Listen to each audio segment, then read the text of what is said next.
PET 3, semana 3 para o terceiro ano do ensino médio. Quem foi meu aluno sabe que o tema da aula de hoje é para mim muito importante. Quem não foi vai saber. Já falei sobre isso em uns PETs anteriores, tanto do segundo ano quanto do terceiro ano. A questão é, existe alguém que não queira ser feliz?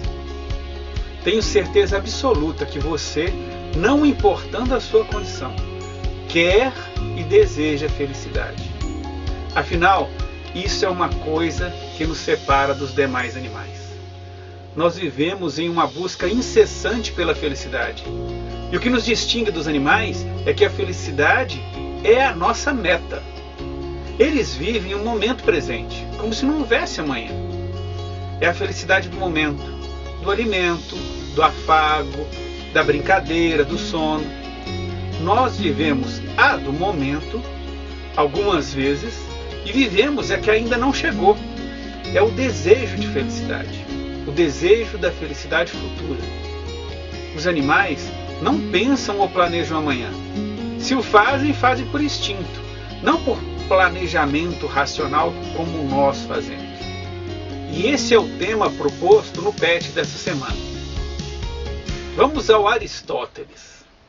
Aristóteles definiu isso sobre a felicidade dizendo que todo o fim das ações humanas está direcionado para alcançar a felicidade.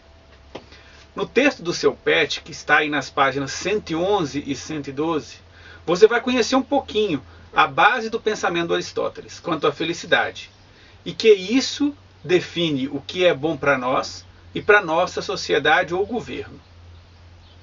O texto é de fácil compreensão e bem didático, não há muito que completar.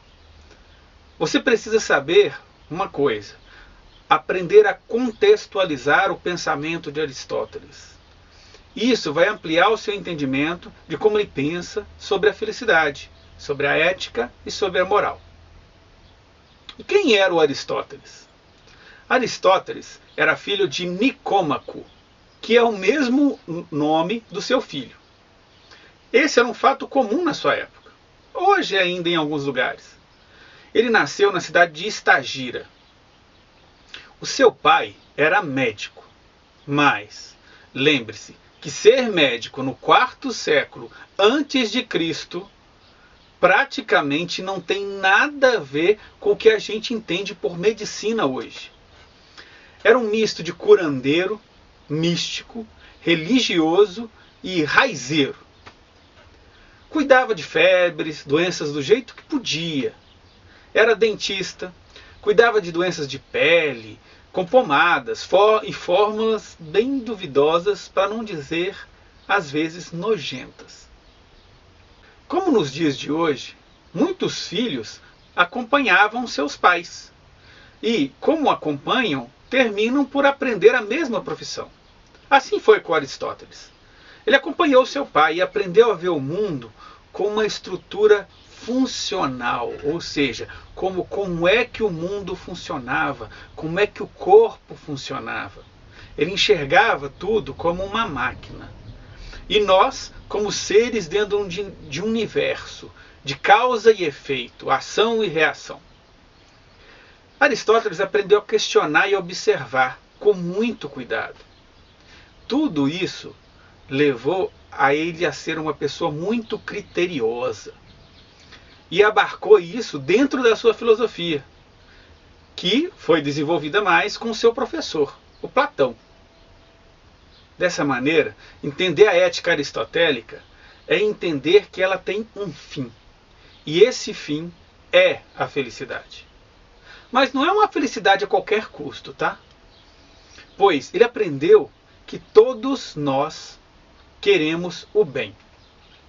O bem, a saúde, o bem-estar, a alegria.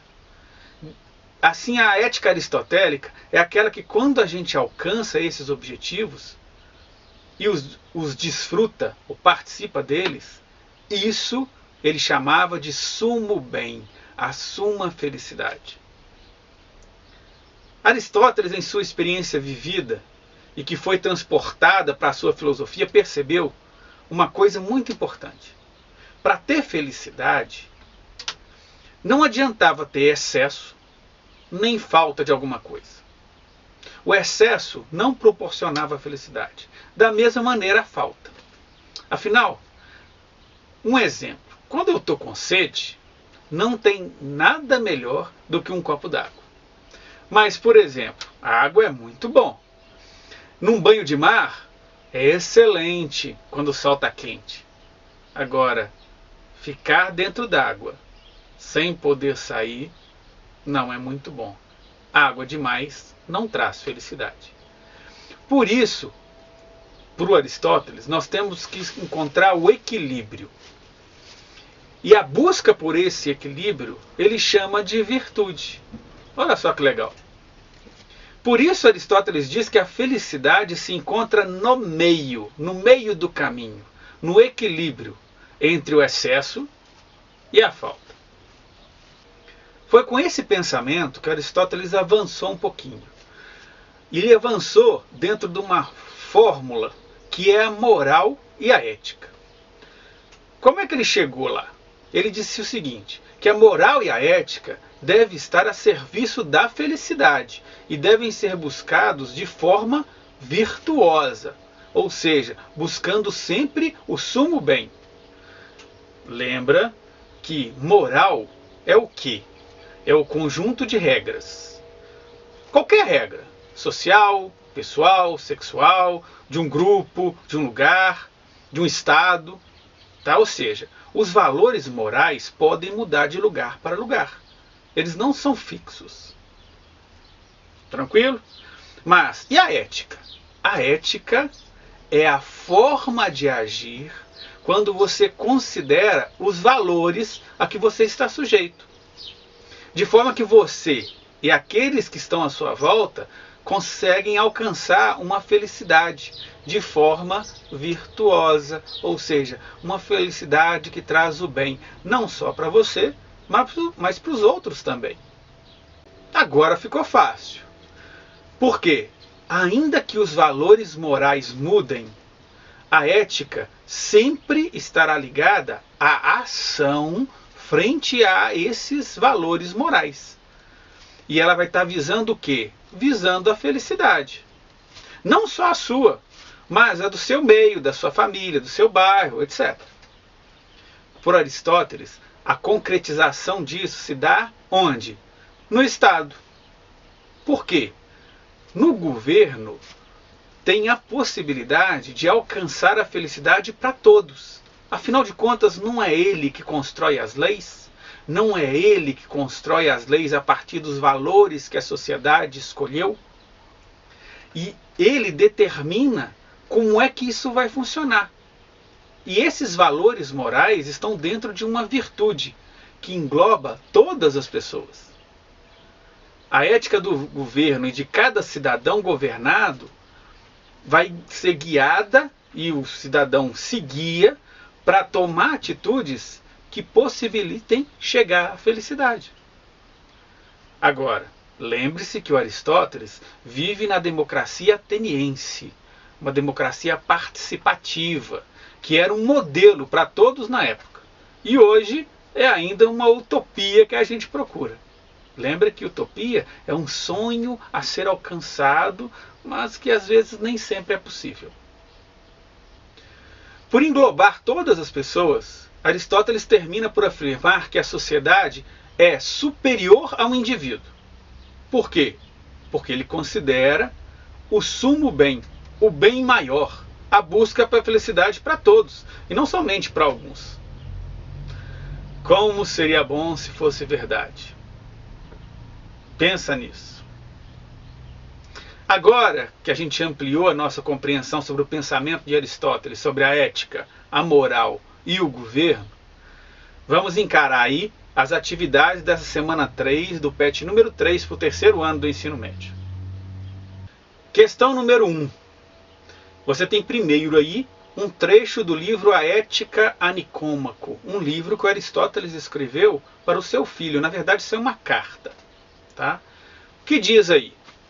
De acordo com Aristóteles, a vida consagrada ao ganho, que tem como fim a riqueza, não é a vida feliz. Portanto, a vida consagrada ao ganho identifica erroneamente o que é o bem ou a felicidade. O que Aristóteles quer dizer com isso? Só para te ajudar a pensar. Vamos dizer que eu te dou 100 mil reais agora, mas tem um preço. Você tem que ir comigo para o deserto do Saara só com essa maleta com 100 mil reais. Inicialmente você vai pensar, lógico, nós temos aquele lema, né? De graça até injeção na testa. Só que lá no Saara não tem água. Eu poderia virar para você, bebe o dinheiro então. Entendeu o problema?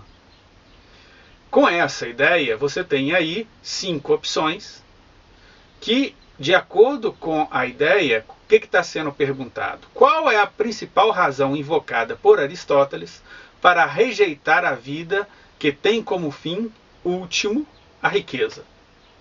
Você vai ler as opções aí e escolher a que você melhor orienta para o pensamento do Aristóteles. Onde está a verdadeira felicidade? Na dúvida, dá uma olhada no texto aí. Questão 2. De acordo com o texto, como se adquire a virtude? Tá simples demais. A gente já falou aqui nesse vídeo. Se você não viu, volta. Ou então pega aí o texto das páginas 111 e 112. Está bem claro aí no 3º ou 4º parágrafo. Questão número 3. Escreva um texto relacionando o papel do homem na prevenção do Covid-19, sendo ele um ser social e político. Vamos clarear isso aí. O Aristóteles disse que o homem é zoopolitikon, ou seja, um animal político. E aí o que tem política nessa história? A capacidade de dialogar, de trocar ideias, né? E de viver sempre com a ideia do Aristóteles do sumo bem. Todas as suas ações têm que visar o bem, não só seu, mas também daqueles que estão à sua volta. Com essa ideia, então, você faz aí um texto de 10, 12, 15 linhas, tá? Sobre esse tema. Ou seja, a prevenção do Covid-19. Usa as coisas que você está usando aí. Você tem que usar máscara, higienizar as mãos quando você sai, distanciamento social. Tudo isso são termos que você pode utilizar no seu texto. O mais importante é declarar por que você deve fazer isso. Finalizamos aqui então a semana 3 do PET número 3 para o 3º ano do ensino médio. Se você não entregou alguma atividade ainda, fique esperto, não fica para trás não, é carga horária. Talvez a gente nem volte no final do ano. E aí, com carga horária você passa, se você não fizer, você não passa. É um problema. Talvez não tenhamos aí provas, avaliação, ou porque não tem motivo para avaliar, né? A gente está tendo aula remota, você está estudando e a gente ajudando. Então, se você ficar para trás, você pode perder o ano sem motivo. Então, a gente está aqui para te ajudar. Entre em contato comigo, com o seu professor, se você está usando essa aula para outra situação, tá? Que eles estão aí para te ajudar. E aí a gente se encontra na próxima semana, na semana 4. Até lá!